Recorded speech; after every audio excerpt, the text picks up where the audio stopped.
خبل. يا شيخ متعت عليك وجه الله، تعال اقعد محلك، تعال فهمنا، خلك منه فهم الجماعة يا بالحلال. إكراما لك يا أبو سالم، ولا الخبر هذا والله إنه قد قعد لي هني فايع هذا كل شوية سواك كيف أنا كذابك؟ من المضاربة؟ من خبل ما يفهم. إكراما لك. أنا في ذا الخشمي والله والله إنه ألجغني الخبر هذا.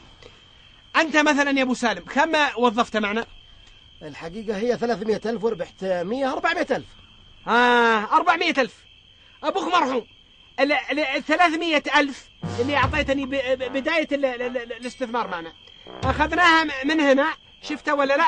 أثناء عملية النقل إلى هذا المكان عملنا فيها شيء يسمى المضاربة الحميدة. فإنه ينهز شو اسمه الاقتصاد، صار المترهل منكمش، الاقتصاد المترهل انكمش، فإن الاقتصاد في العالم ينفقع. يوم انفقع الاقتصاد فإن الله عز وجل يخليكم تكسبون. أنتم فهمتوا ولا لا؟ فهمنا. الحمد لله.